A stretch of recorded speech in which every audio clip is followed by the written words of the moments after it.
अच्छा क्लास और ऑब्जेक्ट का एक बेसिक आइडिया तो लग ही गया था, कैसे ऑब्जेक्ट बनते हैं, ऑब्जेक्ट के साथ क्या होता है और क्या नहीं होता। ठीक है, ये बेसिक चीजें हमें पता चल गई थी। अब हम बात कर रहे हैं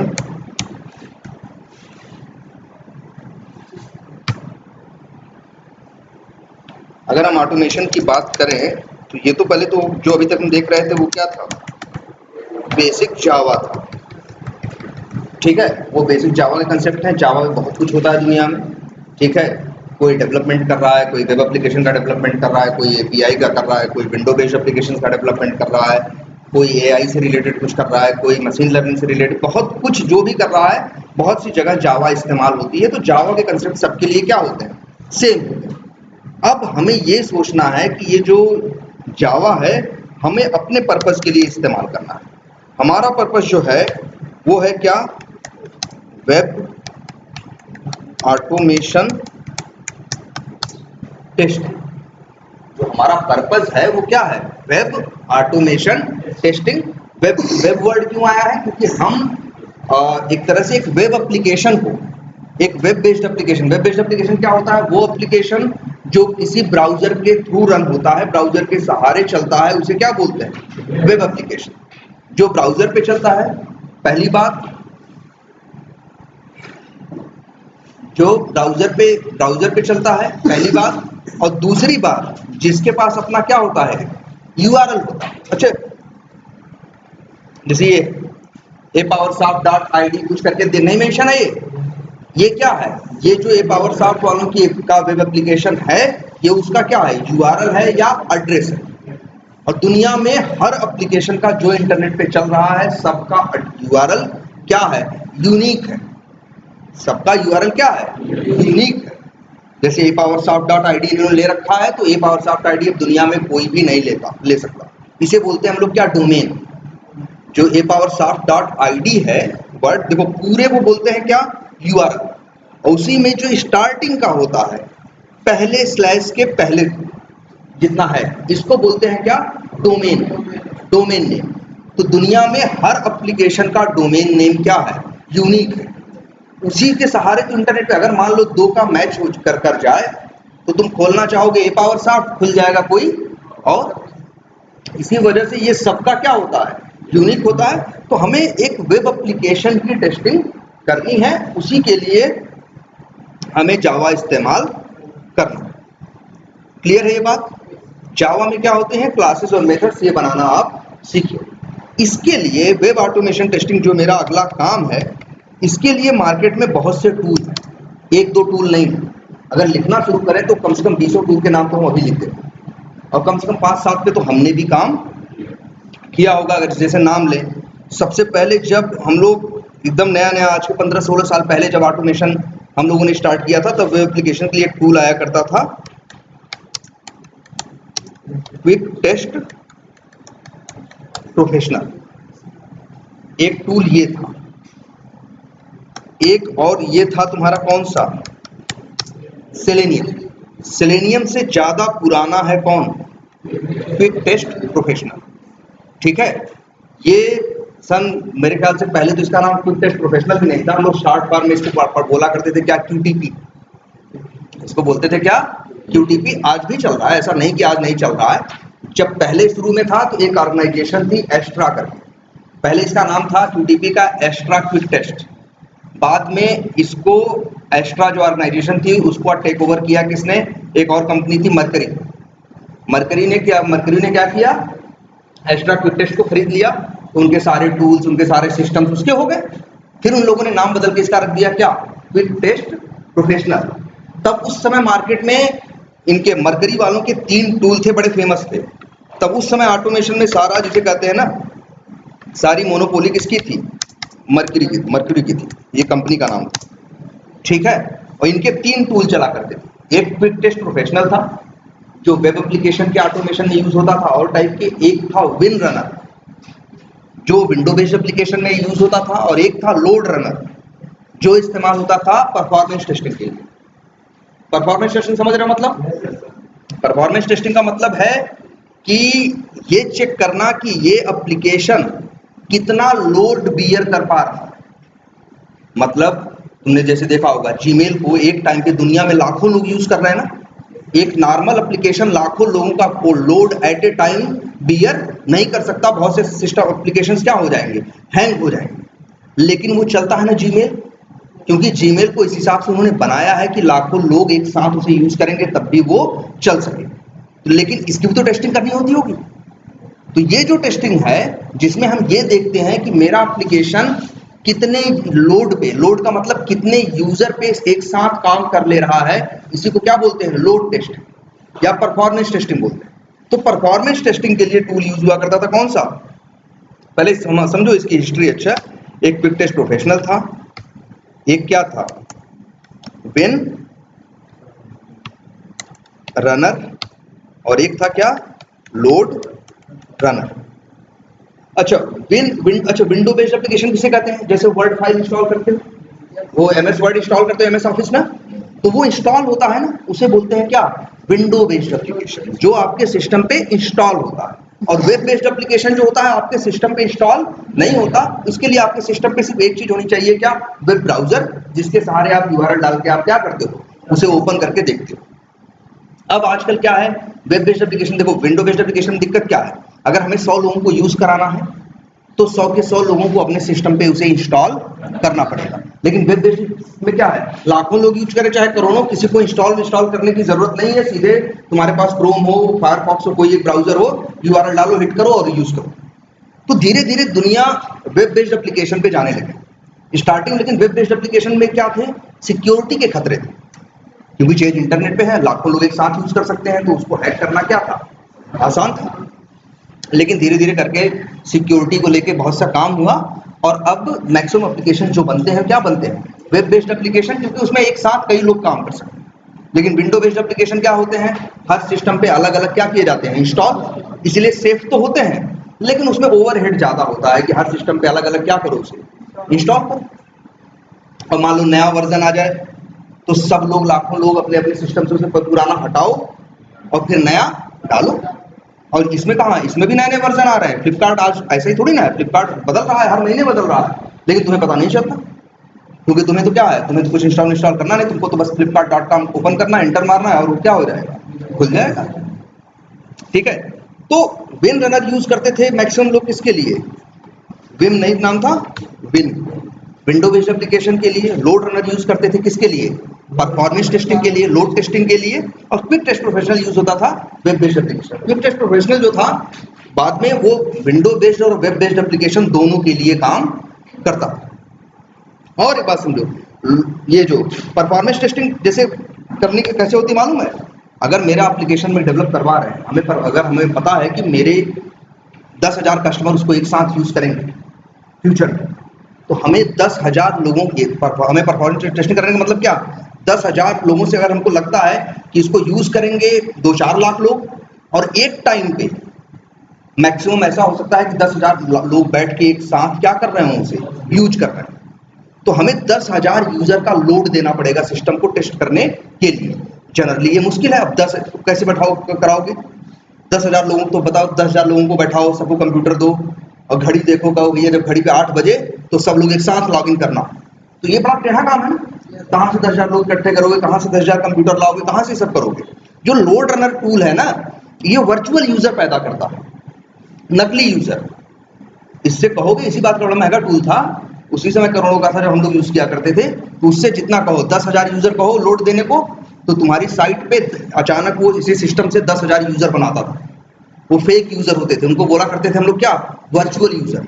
और वो 10,000 या 10,000 लोग एक साथ लॉग इन करते थे, तब हमें पता चलता था कि मेरा सिस्टम कैसे बिहेव कर रहा है।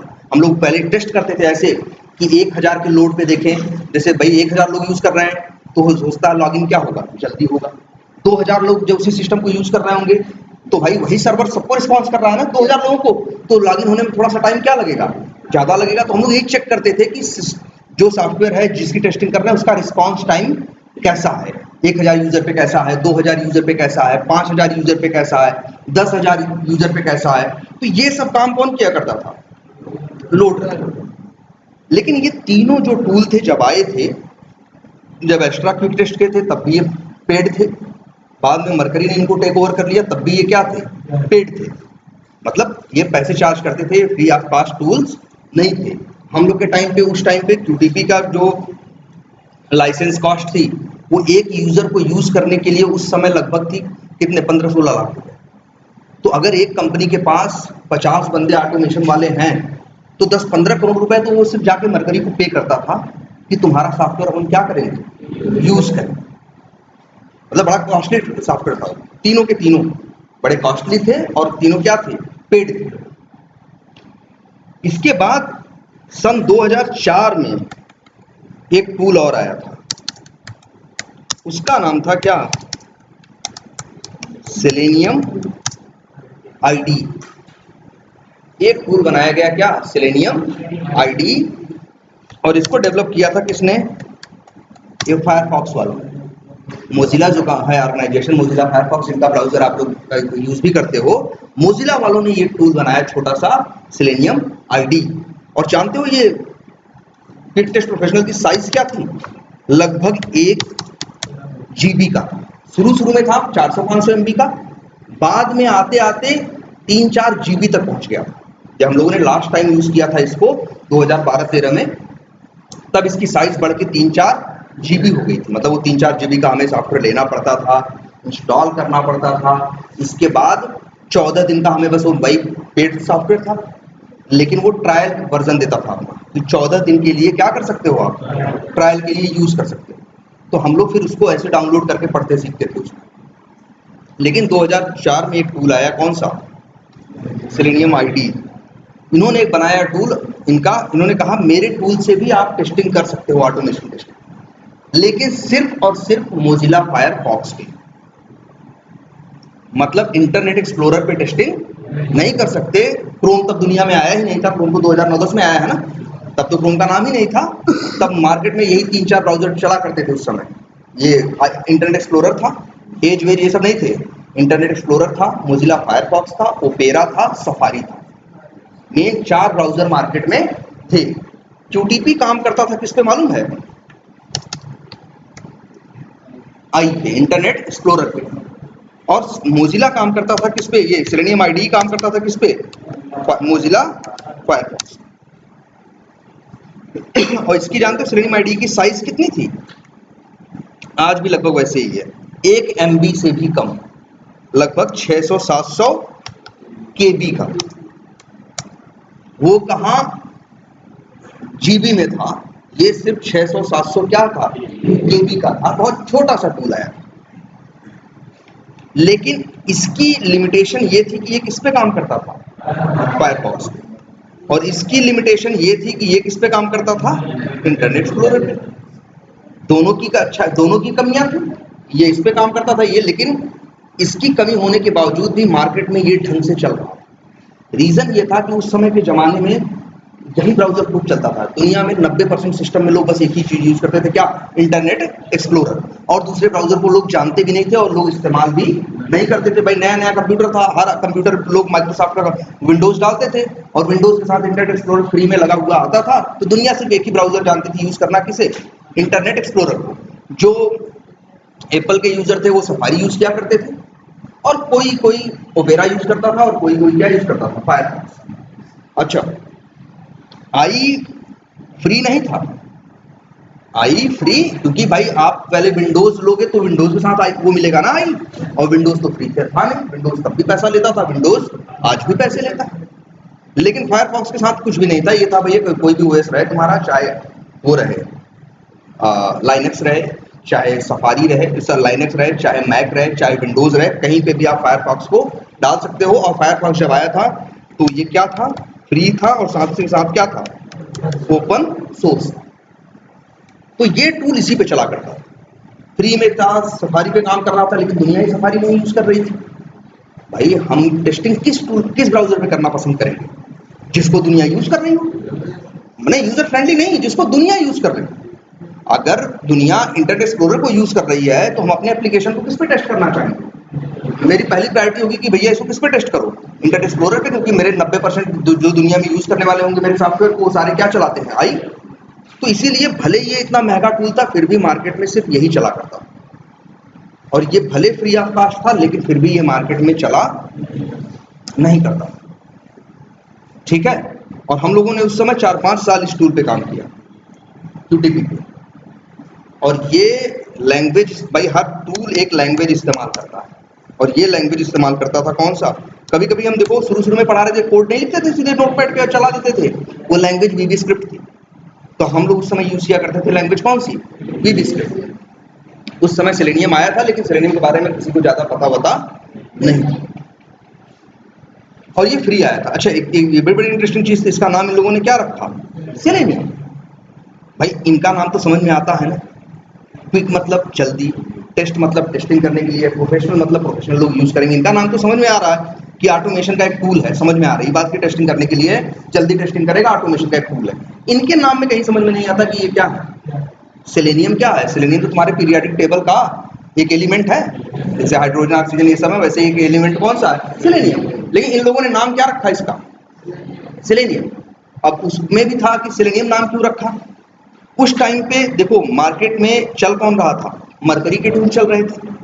मरकरी एक टाइप का क्या था, पॉइजनस चीज है मरकरी, ठीक है। तो मरकरी, जब भी किसी भी आदमी को, अगर किसी के शरीर में मरकरी चली जाए तो उसके इलाज में यूज करते हैं किसका, सेलेनियम का। तो इन्होंने, इनके कंपटीशन, इसलिए इसका अपना नाम क्या रखा था, सेलेनियम नाम रखा। और फिर ये टूल चलना स्टार्ट हुआ 2004, और एक ब्राउजर पे चला करता था, छोटा सा टूल था, नाम क्या था, सेलेनियम ID। अब भी नेट पे ढूंढोगे मिलेगा, अब भी नेट पे ढूंढोगे तो मिलेगा। इसके बाद इन्हीं लोगों ने, जिन लोगों ने बनाया क्या, सेलेनियम ID, इन लोगों ने ही एक और टूल बनाया, उसका नाम रखा सेलेनियम RC। इसको ये लोग बोला करते थे, RC का मतलब क्या, रिमोट कंट्रोल, सेलेनियम RC। ये टूल आया 2005 में, 2006 में दुनिया ने इसे क्या किया, यूज करना क्या किया, स्टार्ट किया। और इस टूल की जानते हो क्या क्वालिटी थी, ये सोचो फ्री में था। ये सबसे अच्छा, QTP कौन सी लैंग्वेज यूज किया करता था, VB स्क्रिप्ट। जबकि सेलेनियम RC कहता था कि आप चाहो तो जावा यूज कर लो, चाहो तो पाइथन, पर्ल, PHP, रूबी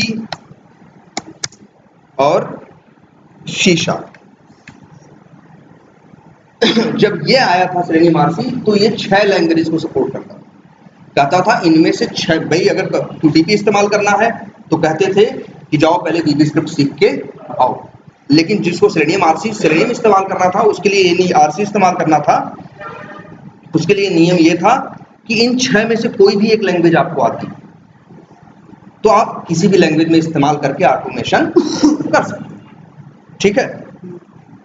अब जब सेलेनियम RC जो है मार्केट में चलने लगा, फ्री था, और सबसे बड़ी बात देखो RC की क्या क्वालिटी थी, RC जैसे ही आया वो IE को भी सपोर्ट करता था और फायरफॉक्स दोनों को करता था। सेलेनियम RC जो था, सेलेनियम RC जो था IE को भी सपोर्ट करता था, फायरफॉक्स को भी सपोर्ट करता था, ओपेरा को भी करता था, सफारी को भी किया करता था। मतलब चारों ब्राउजर को सपोर्ट कर रहा था, फ्री में मिल रहा था, 6 लैंग्वेजेस का सपोर्ट था, और QTP सिर्फ IE पे अच्छे से चलता था, एक ही लैंग्वेज का सपोर्ट था, फिर भी मार्केट में कौन चलता था, QTP।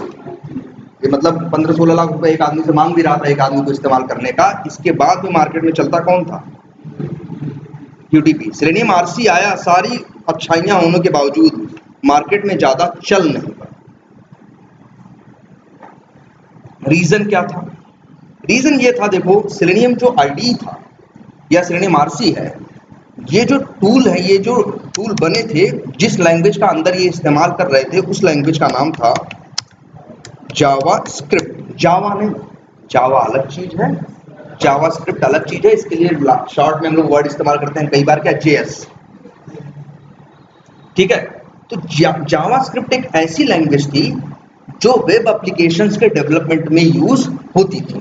तो जितने, अभी भी होती है, अभी बहुत चलती है लैंग्वेज, डेवलपर्स बहुत यूज करते हैं जावास्क्रिप्ट, डेवलपर, डिजाइनर सब यूज करते हैं जावास्क्रिप्ट को। तो जावास्क्रिप्ट को हर ब्राउजर क्या करता था, मतलब हर ब्राउजर उसको पहचानता था, सपोर्ट करता था। इसीलिए इन लोगों ने क्या किया, जो अपना टूल बनाया, उस टूल की लाइब्रेरी बनाई किसमें, जावास्क्रिप्ट में। इसी वजह से ये क्या कर रहा था, ये हर ब्राउजर पे क्या कर रहा था, काम कर रहा था, क्योंकि हर ब्राउजर सपोर्ट करता था किसको, जावास्क्रिप्ट को। लेकिन फिर भी ये टूल चला नहीं, ज्यादा नहीं चला, फ्री था, बहुत लोग इस्तेमाल भी किए, लेकिन जिस हिसाब से चलना, जितनी इसके अंदर क्वालिटीज थी, उस हिसाब से ये मार्केट में चल नहीं पाया। जानते हो क्या कमी थी इसके अंदर? कमी ये थी कि इन लोगों ने लाइब्रेरी किसमें बनाई थी, जावास्क्रिप्ट में। इस सोच के साथ बनाई थी कि भाई हर ब्राउजर जावास्क्रिप्ट जानता है, सपोर्ट करता है, तो एक लाइब्रेरी बनाएंगे, वही चारों में क्या करेगी, काम करेगी। कंसेप्ट अच्छा था उनका, लेकिन हर ब्राउजर भले जावास्क्रिप्ट को सपोर्ट करता है, लेकिन हर ब्राउजर अलग अलग लैंग्वेज के अंदर डेवलप हुआ है। सपोर्ट करता है, लेकिन फिर भी दिक्कतें आती हैं। तो एक दिक्कत थी दुनिया को उस समय, जो लोग ऑटोमेशन कर रहे थे उन लोगों को एक प्रॉब्लम फेस करनी पड़ती थी, और जो सेलेनियम को बनाने वाले थे उन लोगों को भी प्रॉब्लम फेस करनी पड़ती थी। क्या कि हमारे साथ ऐसा होता था कई बार कि कोई वही ऑटोमेशन की स्क्रिप्ट फायरफॉक्स में चल रही है, लेकिन आई पे ढंग से नहीं चल रही, तो हम लोग भाई अपना यूजर फोरम में जाके शिकायत करते थे कि भैया ये चीज़ नहीं चल रही है, तो वो लोग उसे ठीक करते थे। तो उन लोग जब ठीक करते थे तो वो बेचारे भी परेशान होते थे। जब आई के चक्कर में अपने टूल में चेंज करते थे तो पता चला आई पे काम करने लगा और फायरफॉक्स क्या हो गया, बिगड़ गया। तो जिन लोगों ने सेलेनियम आरसी बनाया था, उन्हीं में से एक आदमी था, उसने ये सजेशन दिया कि जो इसकी सबसे बड़ी अच्छी चीज है कि जावास्क्रिप्ट को इस्तेमाल करता है, यही इसकी सबसे बड़ी कमी भी। तब उस आदमी ने एक कंसेप्ट दिया कि हमें एक नया टूल बनाना चाहिए जिसका नाम रखना चाहिए सेलेनियम वेब ड्राइवर। और ये जो सेलेनियम आरसी था, इसका डेवलपमेंट किस कंपनी ने किया था मालूम है? ये है गुड़गांव में थॉटवर्क्स। थॉटवर्क्स वालों ने बनाया था क्या, सेलेनियम आरसी। उसी डेवलपमेंट टीम का एक बंदा था जेसन हगिंस, उसने फिर ये चीज कही थी कि ये टूल मार्केट में ज्यादा चल नहीं पाएगा, क्योंकि ये टूल स्टेबल नहीं है। एक के लिए सही करो तो दूसरा क्या हो जाता है, ब्राउजर गड़बड़ हो जाता है। तो उसने ये कंसेप्ट दिया कि हर ब्राउजर के लिए हमें अलग अलग लाइब्रेरी बनानी चाहिए।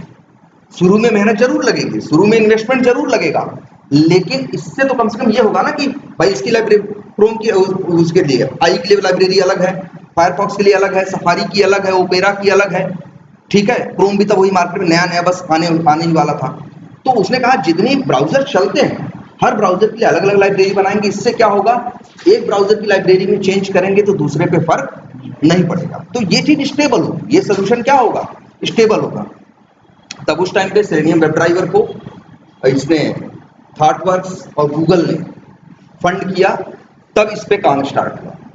2009 में पहली बार इसका बीटा वर्जन मार्केट में, बीटा वर्जन ऐसे कुछ लिमिटेड लोगों को यूज करने के लिए दिया गया कि लोग इसको इस्तेमाल करके देखो। धीरे धीरे ये टूल मार्केट बीटा लोगों को पसंद आया। उसमें जो स्टेबिलिटी के इश्यूज किसमें थे और उसमें आरसी में थे, वो इसमें लोगों को फेस करने को कम मिल रहे थे। तो धीरे धीरे फिर मार्केट इस पे आना स्टार्ट हुआ, और फिर वहीं से मान के चलो QTP का डाउनफॉल स्टार्ट हुआ, क्योंकि तब तक ब्राउजर्स में क्रोम आ गया और दुनिया, क्रोम इतना लाइट था, इतना हल्का था कि लोग क्या यूज करना शुरू किए, क्रोम, ठीक है। और गूगल सब यूज ही कर रहे थे। गूगल जब खोलो तो वहीं नीचे बगल में आता था लिख के भैया हमारा ब्राउजर डाउनलोड कर लो। लोग डाउनलोड किए, बड़ा हल्का सा ब्राउजर था, बड़ा लाइट वेट था, और मतलब अच्छा लगा लोगों को। तो लोगों ने आई छोड़ के क्या यूज करना शुरू किया, क्रोम। धीरे धीरे आई का परसेंटेज मार्केट से क्या होता गया, कम होता गया, और क्रोम का और फायरफॉक्स का इन लोगों को क्या हो गया, बढ़ता चला गया। तो धीरे धीरे फिर वहीं से QTP का डाउनफॉल स्टार्ट हुआ, और 2014 आते आते, कि अभी भी चल रहा है मार्केट में, लेकिन बहुत क्या हो गया, कम हो गया। लोग नए एप्लीकेशंस के लिए QTP को यूज करना क्या करने लगे, बंद करने लगे, और सेलेनियम वेब ड्राइवर को इस्तेमाल करना क्या करने लगे, स्टार्ट करने लगे। धीरे धीरे मार्केट पूरा कवर कर लिया किसने, सेलेनियम। तो सेलेनियम 2008-9 में आया। 2011-12 में भारत तक जाते जाते दुनिया इसको क्या करने लगी, ढंग से इस्तेमाल करने लगी। और अब इस समय सेलेनियम आज भी चल रहा है, ठीक है। सेलेनियम की क्वालिटी क्या है, सेलेनियम वेब ड्राइवर की, ये भी 6 लैंग्वेजेस को सपोर्ट करता है। मतलब जिस लैंग्वेज में तुमको जो लैंग्वेज में तुम कंफर्टेबल हो उस लैंग्वेज के सहारे तुम सेलेनियम वेब ड्राइवर को इस्तेमाल कर सकते हो, बात नंबर 1। और बात नंबर 2, हर ब्राउजर पे चलता है, हर ब्राउजर पे चलता है। मतलब किस पे आई, एज, सफारी, ओपेरा, है ना, और ओपेरा, फायरफॉक्स, क्रोम, हर ब्राउजर पे चलता है। कई लैंग्वेज का सपोर्ट है और ओपन सोर्स है, फ्री ऑफ कॉस्ट। तो दुनिया फिर किस पे भाग गई? सेलेनियम वेब ड्राइवर पे। और अब मैक्सिमम लोग क्या यूज कर रहे हैं? Selenium web driver. ठीक है, और भी टूल है, ऐसा नहीं है। 2020 में एक नया टूल आया, वो भी अच्छा चल रहा है इस समय, प्लेराइट। एक टूल 2015-16 में आया था और वो भी ठीक ठाक चल रहा है, साइप्रेस है, प्लेराइट है, वेब ड्राइवर आईओ है, प्रोट्रैक्टर है। ऐसे करके दुनिया में बहुत से टूल्स हैं। लेकिन मार्केट में अभी भी इस समय जो सबसे ज्यादा बड़ा शेयर है वो किसका है? सेलेनियम वेब ड्राइवर का। और इनमें से कोई भी एक लैंग्वेज आपको आती हो, आप सेलेनियम वेब ड्राइवर का इस्तेमाल कर सकते हैं। हम लोग जावा सीख रहे हैं, रीजन ये है कि मैक्सिमम लोग क्या यूज करते हैं? जावा। इसलिए हम लोग भी क्या यूज कर रहे हैं? जावा। ठीक है, तो अब सेलेनियम ही मार्केट में ज्यादा चलता है, इसीलिए लोग सेलेनियम ही यूज करते हैं। तो इसका एक आइडिया लगा, ठीक है। तो ये अब हमें ये टूल, अब पहले तो ये हमें अब डिसाइड करना है, अब हमें ऑटोमेशन करना है। तो हमने ये डिसाइड किया हम टूल इस्तेमाल करने वाले हैं कौन सा? Selenium web driver. हम इस्तेमाल करने वाले हैं, इसका नाम क्या है? Selenium web driver. तो सेलेनियम वेब ड्राइवर अगर हमें इस्तेमाल करना है तो नेट से डाउनलोड करना होगा। तो पहले हमने टूल डिसाइड किया, टूल का नाम क्या है? Web driver. अब हमें ये भी डिसाइड करना पड़ेगा इन 6 में से कौन सी लैंग्वेज इस्तेमाल करना चाहिए। अगर हम भाई ये टूल ध्यान से समझना, इस सेलेनियम वेब ड्राइवर नाम के टूल के मार्केट में 6 वेरिएंट्स हैं, 6 लैंग्वेज हैं, इसीलिए 6 वेरिएंट मार्केट में अवेलेबल है। तुम्हें कौन सा वेरिएंट चाहिए? जहां जिस लैंग्वेज को तुम इस्तेमाल करने वाले हो। अगर हम पाइथन इस्तेमाल करें तो हम पाइथन वाला वेरिएंट डाउनलोड करेंगे।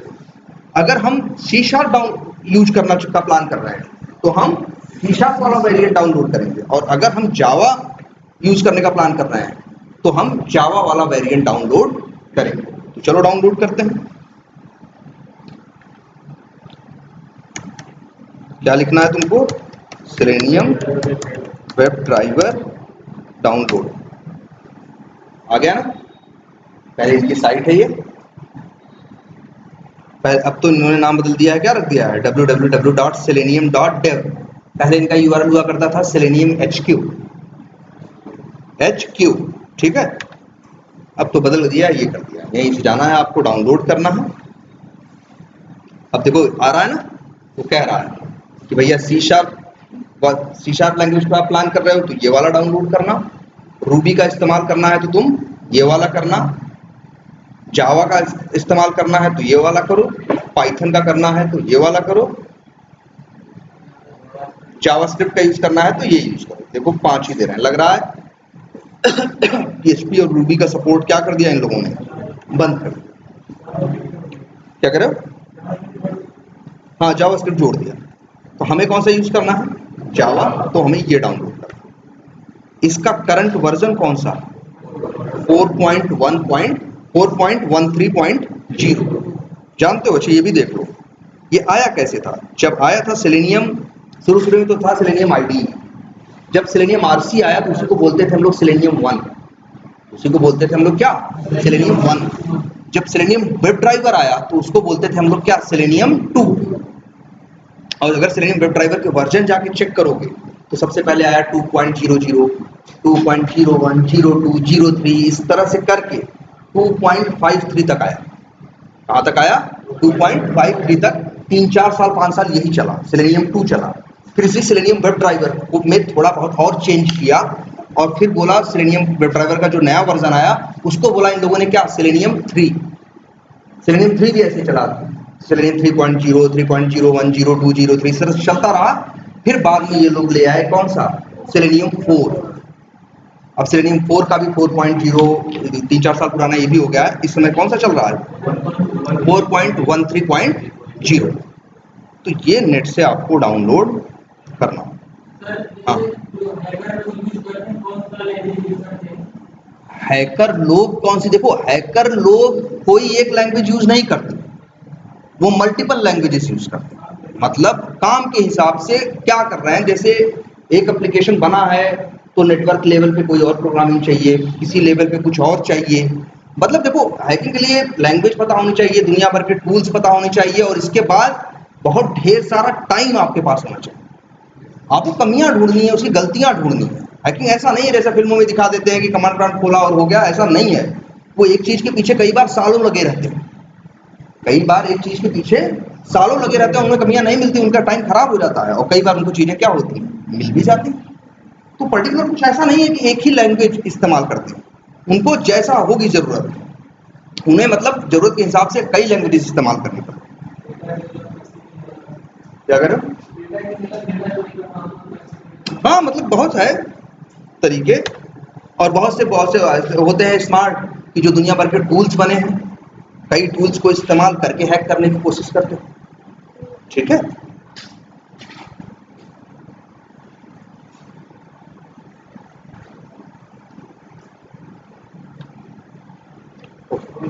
अच्छा एक बार हो गया था ये सेलेनियम जावा 4.13.0 डॉट क्या आया, जिप। अच्छा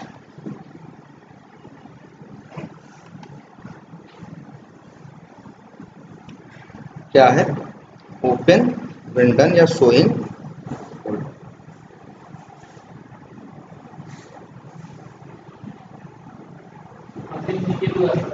क्या करें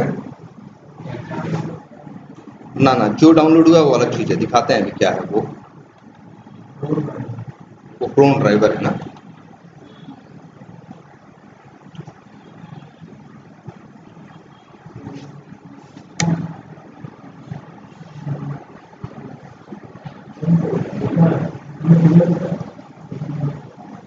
वो डाउनलोड्स में आया होगा अभी,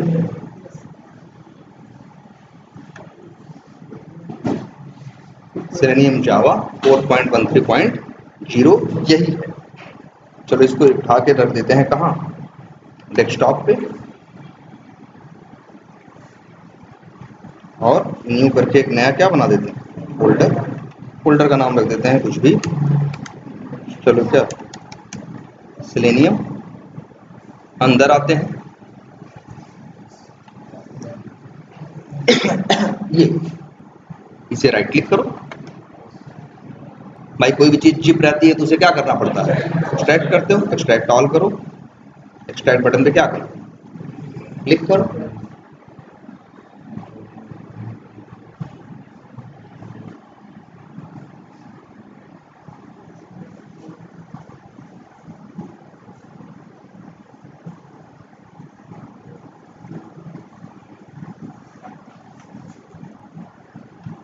ये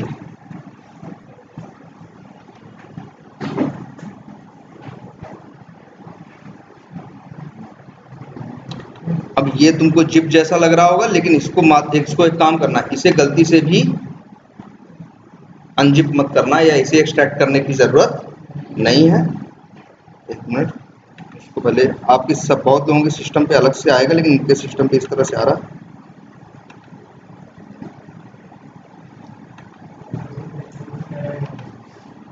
एक मिनट, ओपन विथ करो, चूज अनदर ऐप करो, choose an app from your PC करो,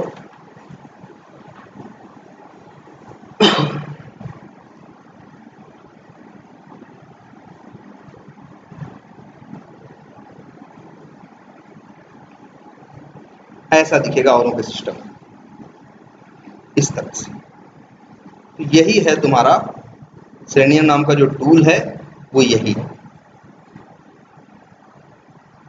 दिख रहा है?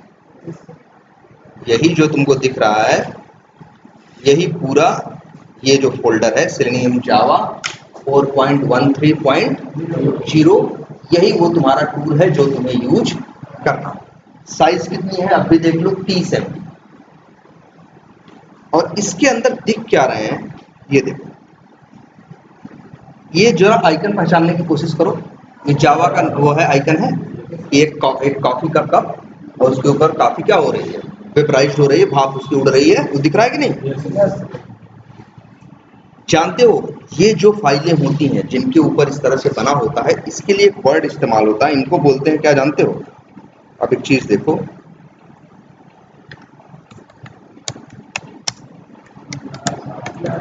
Jar file.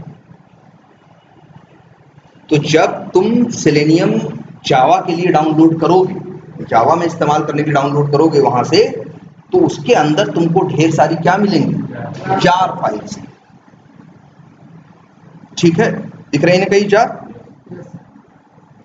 अच्छा, एक चीज और भी है, ये वाला ये वर्जन हो गया, एक सेकंड,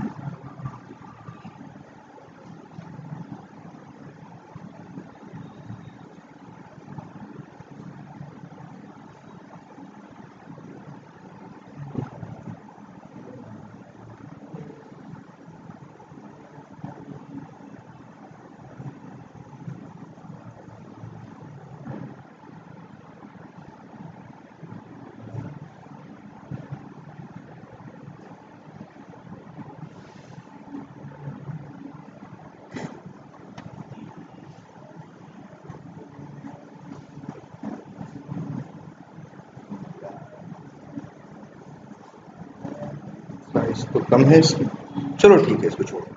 पहले तो ये देखो, जो ये डाउनलोड करोगे तो याद रखो, जावा, अगर तुम जावा यूज करके कोई भी टूल यूज करना चाहो, तो जो भी टूल मिलेगा तुम्हें, उसके अंदर तुम्हें क्या मिलेगी? Jar file. ऐसा सिर्फ जावा के साथ होगा, सबके साथ नहीं होगा। अगर तुम ध्यान से समझना, अगर हम यही प्लान किए होते, जावा का प्लान किए, तो हम जो डाउनलोड किए उसके अंदर हमें क्या मिली? Jar file.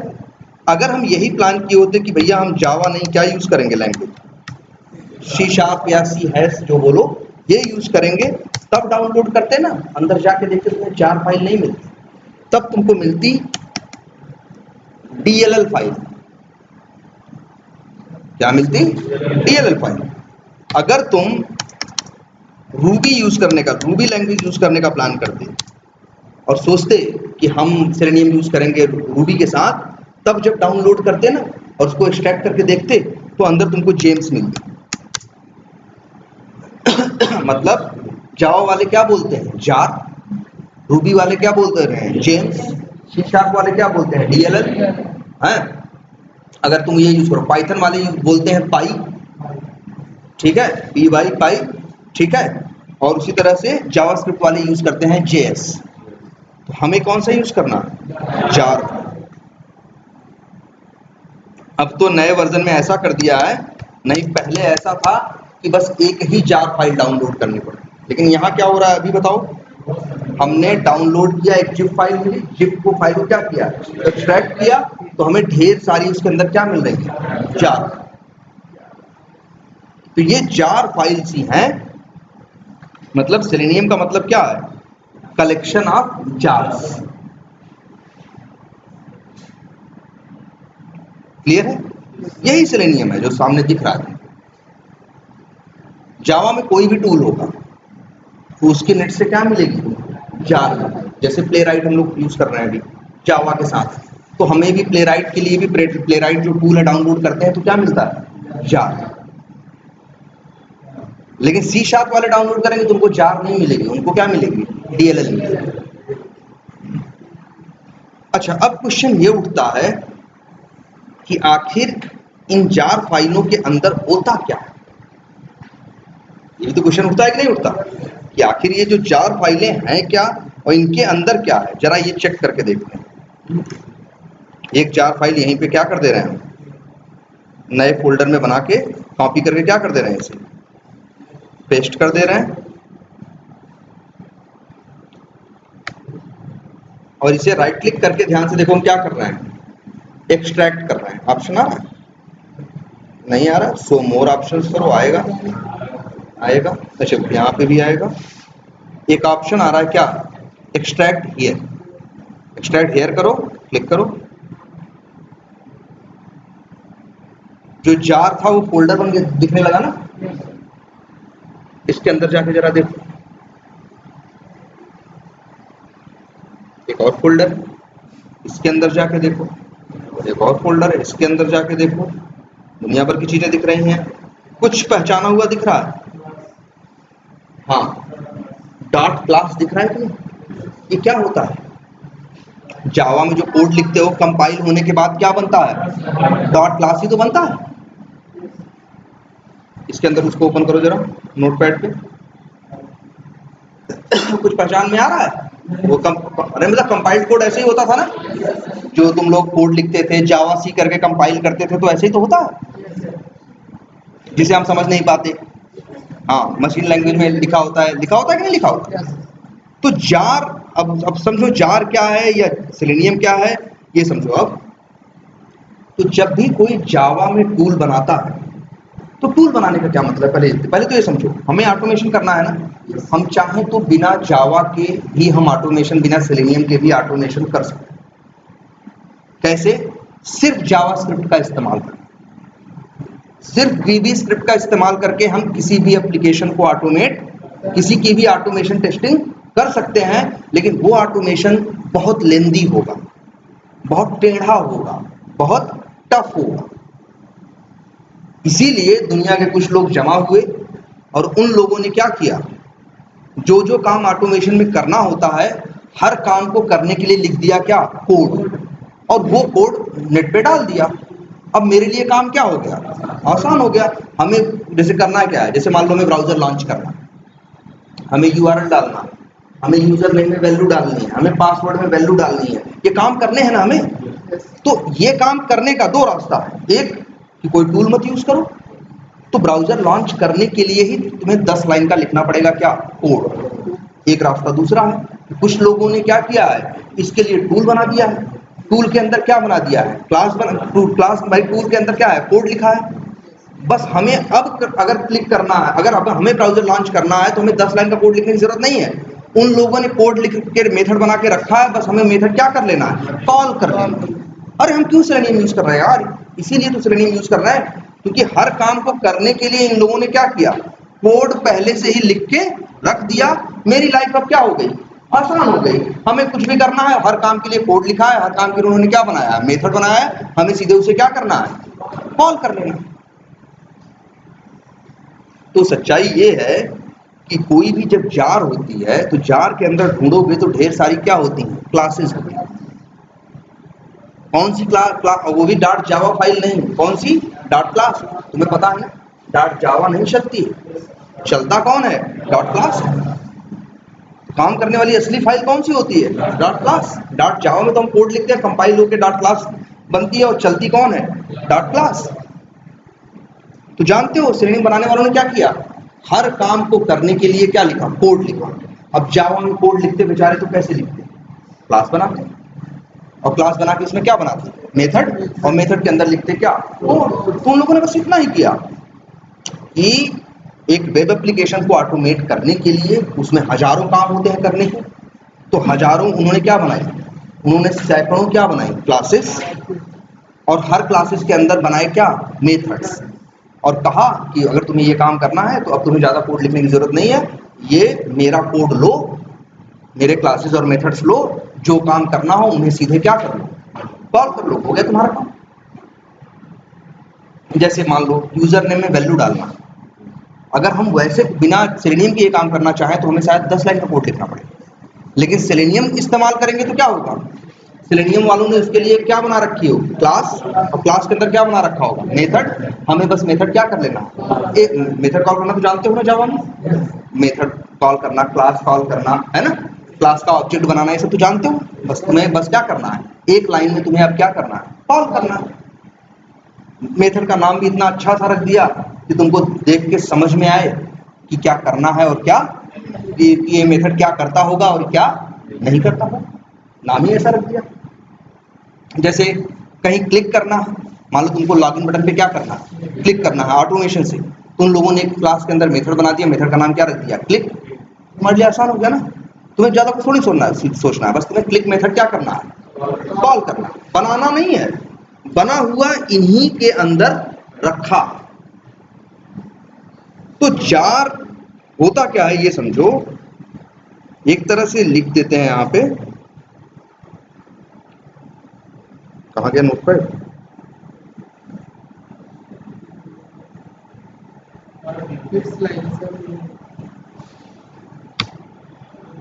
चलो जार होता क्या है, जार होता है कलेक्शन ऑफ क्लासेस और क्लासेस के अंदर होती है क्या, मेथड्स, मेथड्स के अंदर लिखा होता है क्या, कोड, और बस वही तुम्हें क्या करना, यूज करना। इसीलिए सेलेनियम यूज करना है जावा के साथ, तो पहली जिम्मेदारी है तुम्हारी, तुम्हें क्या करना होगा, पहले सेलेनियम की जार डाउनलोड करनी, तब तुम काम करना क्या कर सकते हो, स्टार्ट, इसके पहले नहीं। और हर काम को करने के लिए इन लोगों ने कोड इन्हीं क्लासेस के अंदर और इन्हीं के अंदर क्या कर रखा है, रखा हुआ है। और तुम देख रहे हो ना, एक जार एक्सट्रैक्ट की ना, कौन सी, ये वाली, इसके अंदर कितनी क्लासेस टोटल बनी है मालूम है, सर्च मार लो यहीं से, डॉट क्लास इंटर मारो, कितने आ रहे हैं भाई, हाँ लिखा हुआ आ रहा कहीं, 216, 216 क्लासेस हैं, कहाँ पे, एक जार के अंदर। और सेलेनियम के अंदर ऐसी कितनी जार हैं, 20 दिख रही है ना, तो मतलब कई हजार क्लासेस उन लोगों ने बनाई हैं। उन क्लासेस में किसी क्लास में 10 मेथड होगा, किसी में 5 होगा, किसी में 20 होगा, किसी में 40 होगा, कम से कम 20,000 क्या बनाए मेथड, सब कुछ कहाँ है, उसी जार के अंदर। अब तुम्हें सीखना क्या है, तुम्हें यह सीखना है कि किस काम के लिए कौन सी क्लास है और कौन सा मेथड, यही तुम्हें सिर्फ सीखने की क्या है, जरूरत है, और तुम्हें कुछ सीखने की जरूरत नहीं। क्लियर है ये बात, तो समझ में आया। अच्छा, अगर यही वो किए होते, डाउनलोड किए होते, सी शार्प वाला डाउनलोड किए होते, उसको एक्सट्रैक्ट करते, तो अंदर जैसे यहाँ जार दिख रही है ना, तो वहां ढेर सारी क्या दिखती है, डीएलएल दिखती है, और डीएलएल को भी अंदर खोल के देखते हैं ना, तो क्लासेस दिखती है, उनके अंदर भी कोड होता, उनका एक्सटेंशन .cs होता। वो लोग सी शार्प वाले नाम क्या रखते हैं, जैसे ये लोग डॉट क्लास रखते हैं, वो लोग नाम क्या रखते हैं, .cs, उनके अंदर भी वही होता, क्लासेस और मेथड्स। क्लियर है ये बात, ये तो बस हम आपको दिखा रहे थे कि आपको अंदाजा लगे कि आखिर जावा बेस्ड कोई भी टूल होगा तो उसके अंदर बस क्या होंगे, जार्स होंगे और कुछ नहीं। क्लियर है ये, तो चलो एक काम करते हैं, ये जार आ गई मेरे सिस्टम, अब हमें इनका ऑटोमेशन के लिए क्या करना है, यूज करना है। तो कैसे यूज करोगे ये देखो, ऐसा नहीं सिस्टम पे आगे आप यूज कर सकते हो, चाहे तो चलो एक नया प्रोजेक्ट बनाते हैं, file, new project, Java project, और इसका नाम रख देते हैं क्या, लिख दें सेलेनियम बेसिक्स, और एक बन गई चलो क्या तुम्हारी, प्रोजेक्ट बन गया, फिनिश किया, बन के तैयार। क्या नाम है इसका, सेलेनियम बेसिक्स। यहाँ ये मॉड्यूल इन्फो की जरूरत नहीं है। अब यहाँ हमें ऑटोमेशन करना, लेकिन ऑटोमेशन करना है तो उसके लिए बना हुआ कोड कहाँ रखा है, जार के अंदर। तो तुम्हें अब ये करना होगा, ध्यान से समझना इस बात को, इसके इस प्रोजेक्ट के साथ देखो, जार तुम अपने सिस्टम पे रख लो, इससे वो तुम्हारे काम में नहीं आती। अगर तुम्हें जावा की जार जिसमें तुम्हारा हर काम को करने के लिए कोड लिखा हुआ है उसे इस्तेमाल करना है, तो उस जार को अपने प्रोजेक्ट के साथ क्या करना होगा, अटैच करना।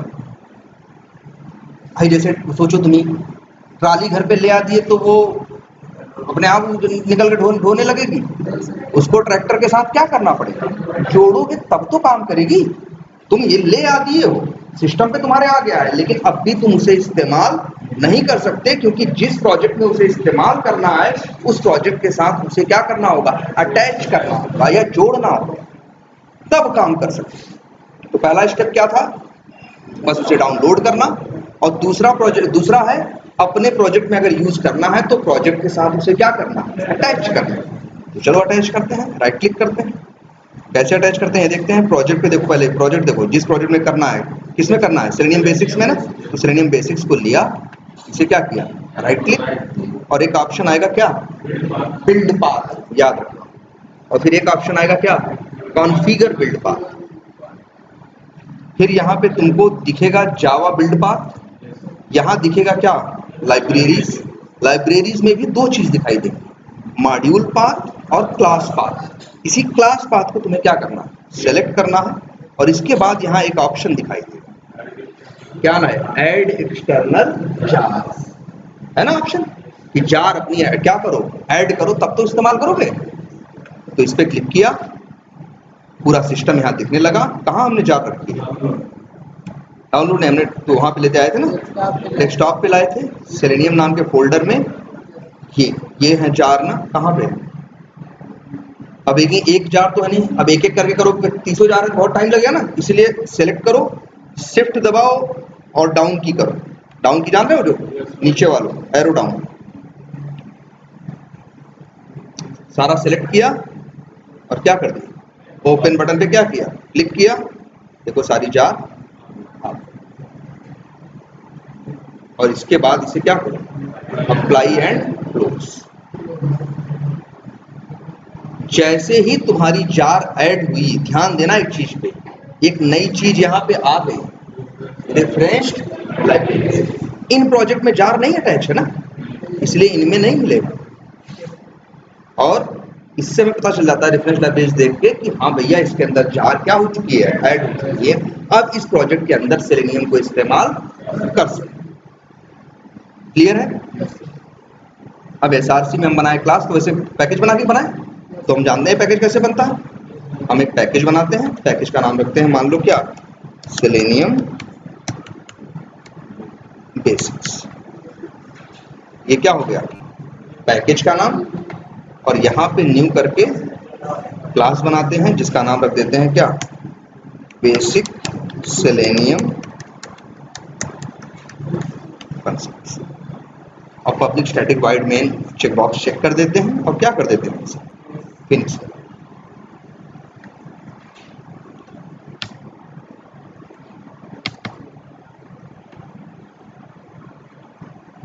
अब कोडिंग करना क्या कर सकते हैं, शुरू।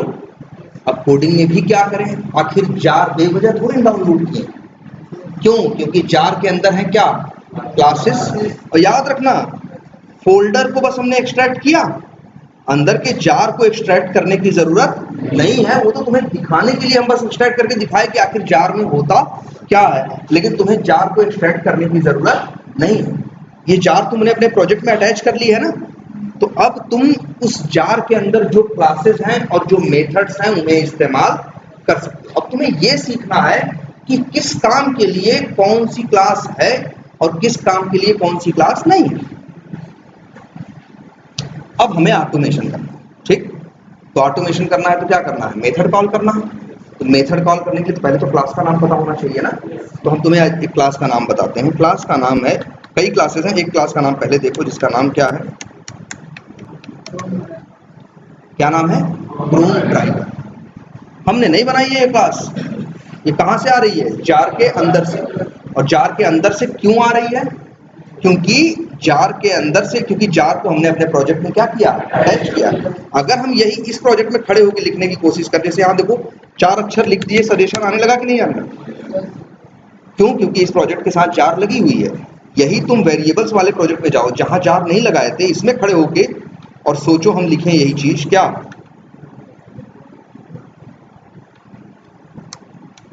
क्रोम कह रहा भाई क्या बात कर रहे हो, हमें नहीं पता, है ना, क्योंकि जार इसके साथ रहेगी, जिस प्रोजेक्ट में अटैच रहेगी वही तो काम करेगी, वही है ना, जिस ट्रॉली जिस ट्रैक्टर में लगी रहेगी उसी में काम करेगी ना, दूसरे में थोड़ी काम करेगी। तो बस यही तुम्हारा यहाँ है। अब है क्लासेस। क्लास का नाम क्या है? Chrome driver. अब इसके कॉल करने हैं मेथड। तो भाई कंसेप्ट वही पुराना जो तुम सीख के आए हो।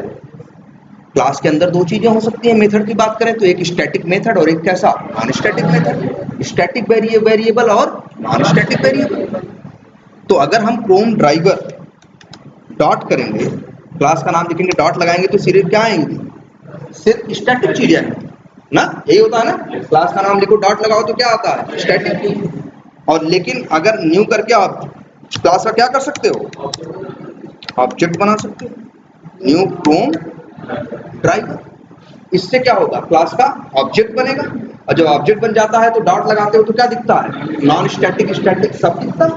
तो चलो ऑब्जेक्ट बनाते हैं, न्यू क्रोम ड्राइवर। अच्छा ये बताओ, ये जो क्रोम ड्राइवर क्लास है, ध्यान से समझना इस बात, क्या ये क्रोम ड्राइवर क्लास तुम्हारे पैकेज के अंदर? नहीं, ये तो कहां से आ रही है? जार के अंदर से आ रही है ना, जार में रखी है ना ये क्लास। तो सिंपल सी बात है, कहीं बाहर की क्लास अपने प्रोजेक्ट में इस्तेमाल, अपने कोड अपनी क्लास में इस्तेमाल करना है तो उसे पहले क्या करना पड़ता है? इंपोर्ट ना। तो हम यहाँ पे वैसे तुम्हें पता है ऑटो सजेशन का यूज करो तो अपने आप इंपोर्ट कर लेता है, लेकिन न्यू क्रोम ड्राइवर इंटर मारे और देखो क्या आ गया, इंपोर्ट हो गया ना। org.openqa.selenium.chrome driver. यहाँ पे इतना जो नाम है, ये नाम है पैकेज का और ये नाम है किसका? क्लास का। याद करो छवि, हमने अभी एक्सट्रैक्ट किया था ना, कहाँ पे? डेस्कटॉप में न्यू फोल्डर के अंदर, ये जो org, याद करो, तो इसके अंदर क्लासेस रखी थी ना, लेकिन वो कहाँ थी? किसी इन फोल्डर्स के क्या थी? अंदर थी कि नहीं थी? तो ये फोल्डर्स क्या है? ये तो पैकेज है ना, जो फोल्डर दिख रहे हैं यही क्या है? पैकेज। देखो इसीलिए इंपोर्ट हुई है तो क्या है? वैसे भी कोई क्लास इंपोर्ट होती है तो क्या आता है उसका? पूरा पैकेज के साथ उसका क्या आता है? पूरा नाम आता है कि नहीं आता? पूरा एड्रेस आता है कि नहीं? वही आया। अब न्यू क्रोम ड्राइवर कर दिया हमने, क्रोम ड्राइवर क्लास का क्या बन गया? ऑब्जेक्ट। अब इसको एक वेरिएबल में रखना है तो वेरिएबल का भी टाइप क्या रखना पड़ेगा भाई? जो क्लास का नाम है वही वेरिएबल का। और न्यू हट गया क्या? देखो क्लास का क्या बन गया? ऑब्जेक्ट। और अब इसके बाद ड्राइवर वेरिएबल का नाम है, इस ड्राइवर के पास ही ऑब्जेक्ट आ रहा है ना, तो ड्राइवर डॉट करोगे तो सारे मेथड्स दिखाई देंगे, स्टैटिक नॉन स्टैटिक सारे। अब इसी में एक मेथड है जिसका नाम है क्या? गेट। क्या नाम है? गेट। आर्गुमेंट में क्या भेजना? String URL। तो अगर भाई जैसे तुमसे कोई कहे ऑटोमेशन करना है जीमेल का, तो पहले ब्राउजर खोलोगे तो फिर उसमें क्या डालोगे? gmail.com URL डालोगे तब तो खुलेगा ना। तो वही हम यहाँ कर रहे हैं। मान लो हम यहाँ लिखते हैं, चलो https और यहाँ लिख देते हैं gmail.com।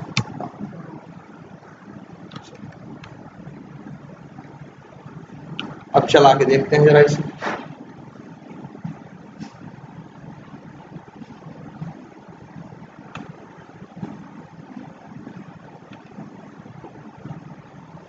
इसे क्या बोलते हैं? एक्सेप्शन।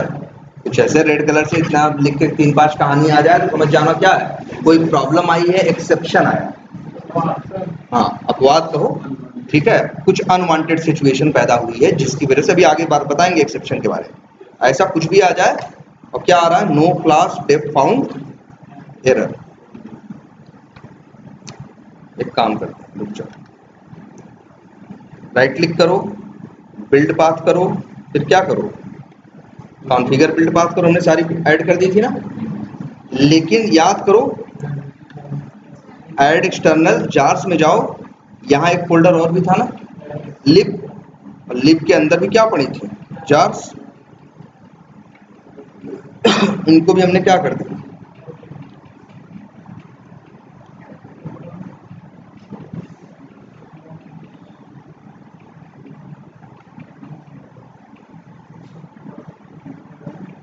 अब देखो इसे चलाया है, लेकिन फिर भी देखो, विंडो में जाओ, शो व्यू और किस पे, कंसोल पे।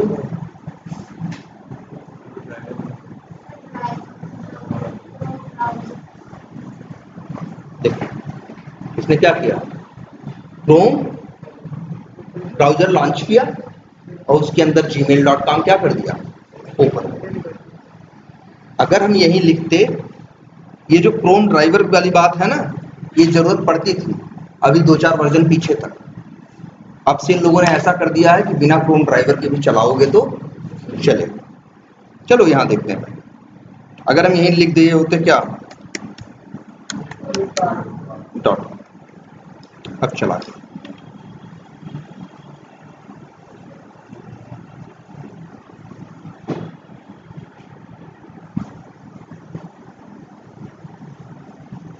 ओपन कर दिया ना फ्लिपकार्ट, ठीक है। तो अब तुम्हें ऐसे स्टार्ट करना।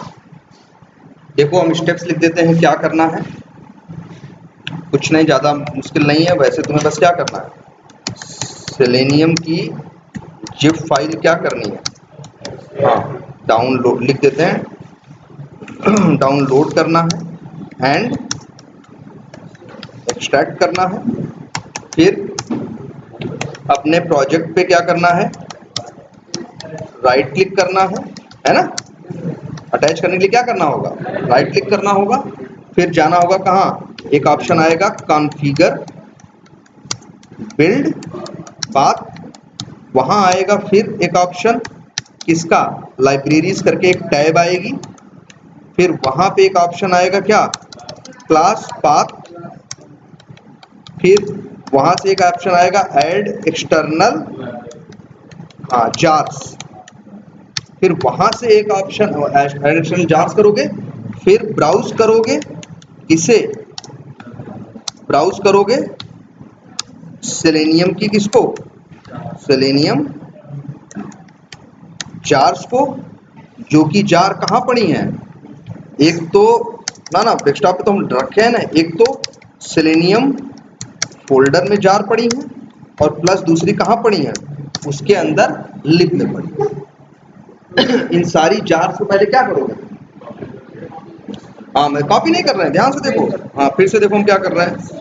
हाँ देखो, अगर इसे हटाना हो तो हम यहाँ से कर सकते हैं, राइट क्लिक करें, build path, configure build path, ये जार्स है ना,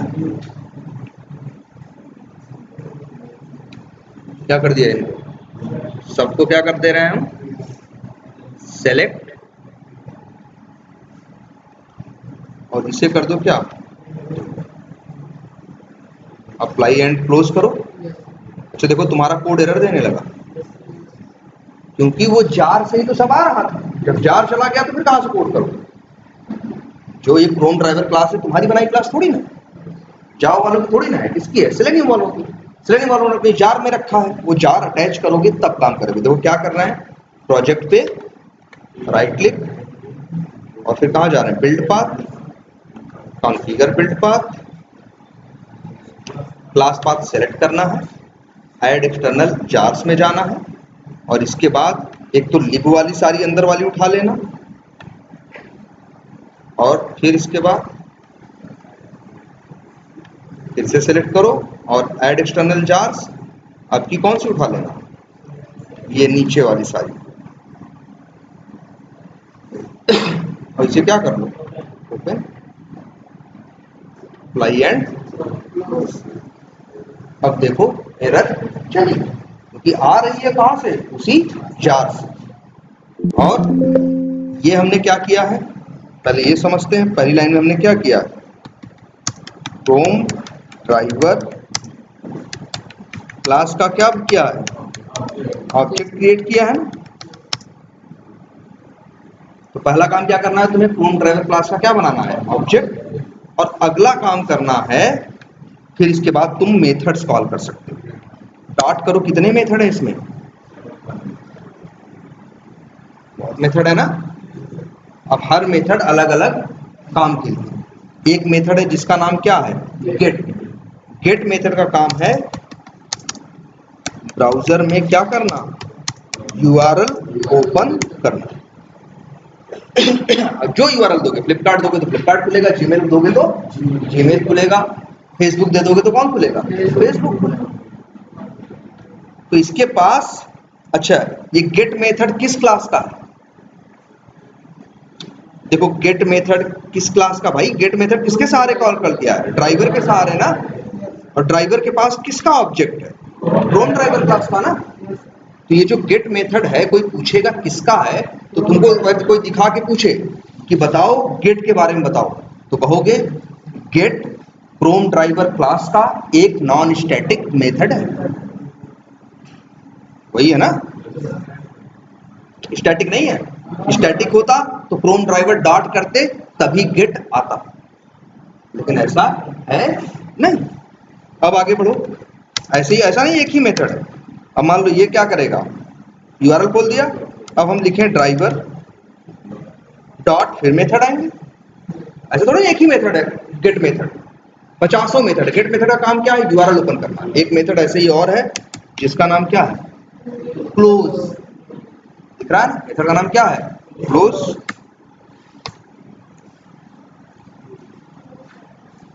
देखो अब क्या करेगा, अब दो काम करेगा, URL भी ओपन करेगा और इसके बाद फिर ब्राउजर को क्या कर देगा, क्लोज कर देगा। देखिए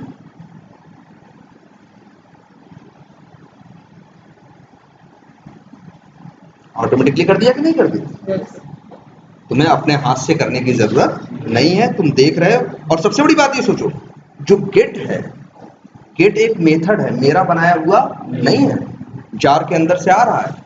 गेट मेथड भी अगर खोल के देखोगे तो गेट मेथड के अंदर भी 20-30 लाइन का कोड लिखा है, लेकिन हमें मतलब नहीं है, इसीलिए हम श्रेणी यूज कर रहे हैं कि हमें तो बस क्या करना है, गेट मेथड कॉल करो, काम हो जाएगा। हमें बस ये याद रखना है कि किस काम के लिए कौन सी क्लास है और कौन सा मेथड है, यही तो हमें सीखना है, ठीक है। तो एक काम करो, अभी इतना ही रखते हैं, इसको जो है सब लोग अपने सिस्टम पे क्या करो, अब हाँ इंस्टॉल करो, डाउनलोड कर लो उसको, वीडियो देखो, उसी तरह अटैच करके सब एटलीस्ट ये 3 काम करो, जो 3 लाइन का कोड जैसा हमने लिखा, ठीक है।